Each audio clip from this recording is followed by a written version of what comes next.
Hi guys, a very joyous evening and warm welcome to my channel. Let's learn English fast in a funny and filmy style. So, friends, today we are going to talk about simple past tense. And for this, I am going to take you to a beautiful journey of a superb actor, late Shri Om Puri ji.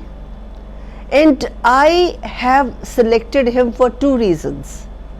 One is his acting is par excellence, and second, that he worked in 24 English movies as a result of his dogged determination, persistent efforts and hard work.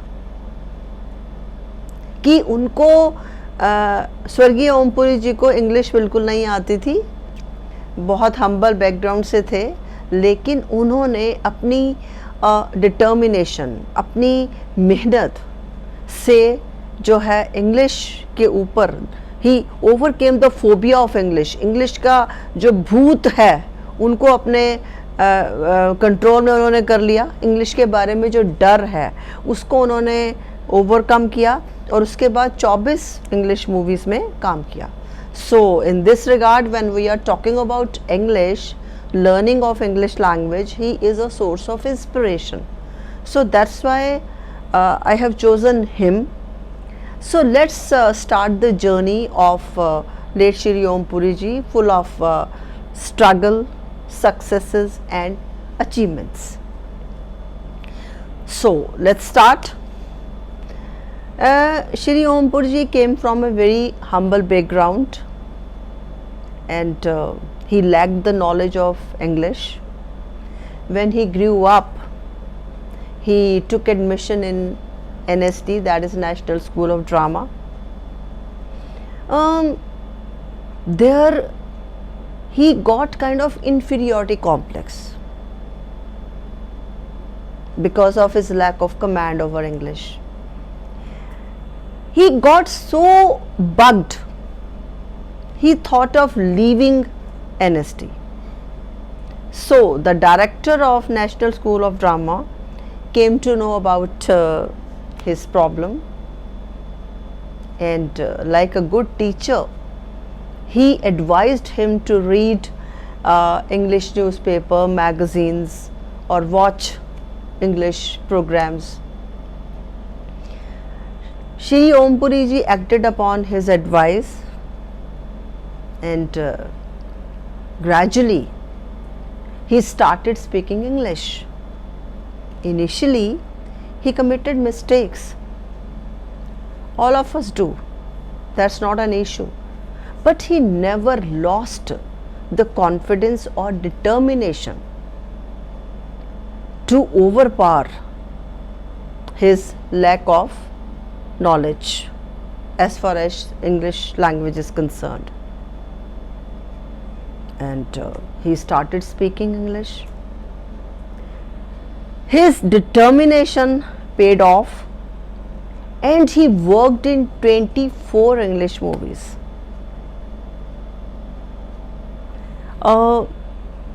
With his demise, with his death, we lost a shining star, but the heaven gained one. उनकी demise, उनकी death के साथ हमने एक चमकता सितारा खो दिया, लेकिन स्वर्ग ने एक चमकता सितारा जो है वो पा लिया. तो उनकी जर्नी हमें सिखाती है कि where there is a will there is a way.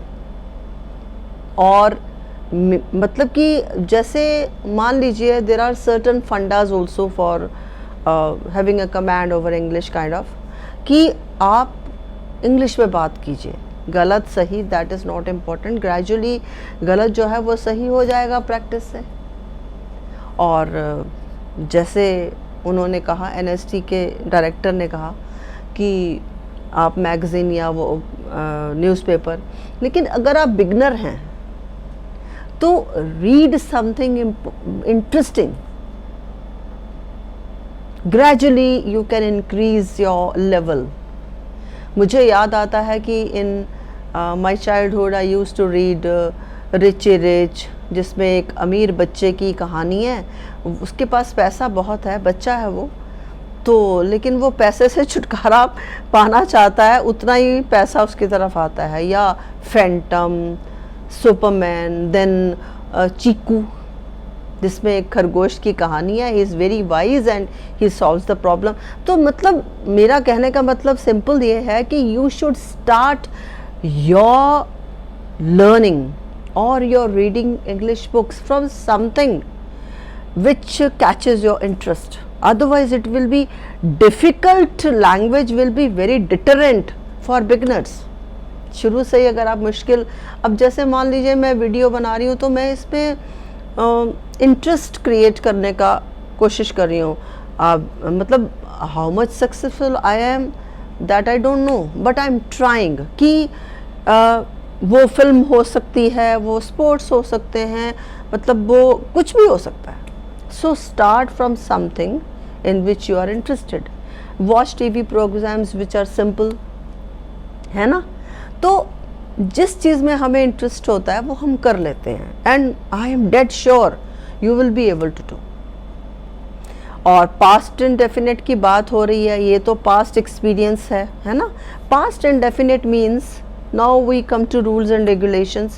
Past indefinite और simple past means कोई चीज़ past में शुरू हुई, past में ख़त्म हो गई, it has no connection whatsoever with the present, है ना। और बहुत सारे clue words भी होते हैं, yesterday, a day before, last night, है ना, clue words भी हैं। लेकिन मैं चाहती हूँ कि आप अपनी wisdom यूज़ करें कि जो भी काम पास्ट में हुआ, पास्ट में ख़त्म हो गया, उसको जो है हम पास्ट इंडेफिनिट टेंस, पास्ट का कोई एक्सपीरियंस भी हो सकता है। जैसे I danced beautifully when I was a child, जब मैं बच्चा था या थी तो बहुत अच्छे से डांस करती थी, है ना। I accompanied my grandmother to the market when I was young, तो मैं बचपन में दादी जी के साथ जाती थी मार्केट। एक बचपन की घटना है, उसका अब से कोई लेना देना नहीं है। या पास्ट का कोई टाइम फ्रेम, कोई जो है ड्यूरेशन ऑफ टाइम है, मतलब एक फिक्स्ड टाइम है, इस समय ये काम पास्ट में था। जैसे I worked in this organization for 5 years, इसका मतलब ये है कि 5 साल मैंने किया, अब नहीं कर रही। पास्ट का एक्शन पास्ट में ख़त्म। तो ये तो है बेसिक चीज़ कि कोई काम पास्ट में हुआ, चाहे वो बचपन में था, चाहे मतलब उसका प्रेजेंट से, ये तो है लॉजिकल एक्सप्रेशन। लेकिन अगर आपको इस चीज़ में आता है कि आ है, ई है, ए है, इससे समझ में आता है एंड में आ, ए, ई, मैंने खाया पिया उठा जागा सोई बैठी, है ना। या जाता था, खाता था, उठता था, मतलब जो भी आपका स्टाइल, जो भी आपको कंड्यूसिव, जो भी आपको ठीक लगता है आप उससे सीखिए। लेकिन मेरी ये एडवाइस है कि you should try to understand what is being conveyed. जैसे मान लीजिए सिंपल सी बात है कि आपको मैं कहती हूँ चलो अपना कल का रूटीन बताओ मुझे, क्या कहेंगे आप? सिंपल है, सिंपल स्ट्रक्चर रख रही हूँ मैं, बाद में हम स्ट्रक्चर की बात और वीडियोस में कर लेंगे।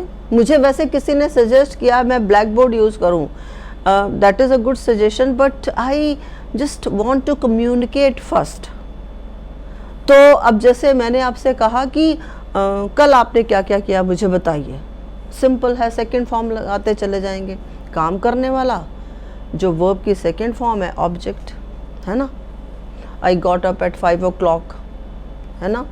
Then I brushed my teeth, I went for a walk, I took my breakfast, I left for the school, I studied there for 6-7 hours, I came back, I took rest for a while, then I left for my tuition, I revised my homework, and I watched TV for say an hour or so, and then I went off to bed and I went off to sleep.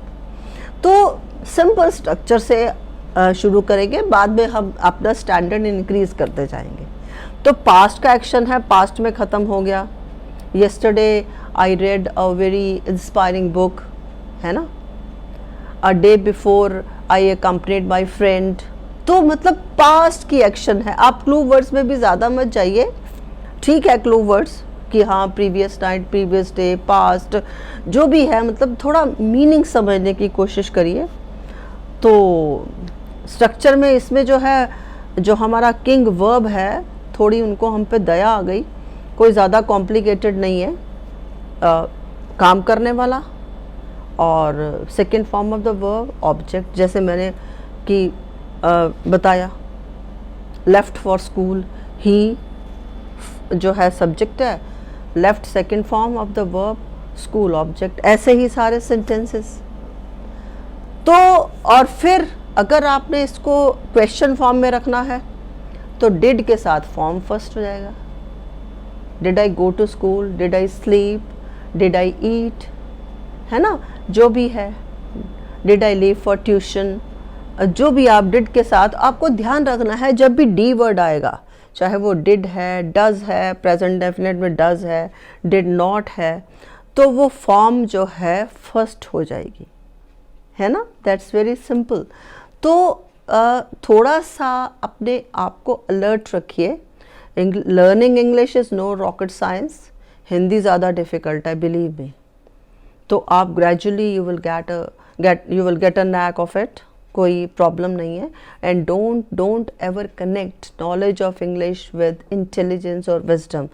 These things are class apart. English is just a skill which we are trying to acquire in order to increase our opportunities. That's it, है ना। तो मुझे लगता है कि you must have learned something, I'm quite sure. और gradually हम black board use करेंगे if we feel the need, और अपना थोड़ा स्टैंडर्ड स्ट्रक्चर वाइज थोड़ा उसको और बढ़ाएंगे। And as a beginner that is enough. So have a very good, happy learning. God bless and take care.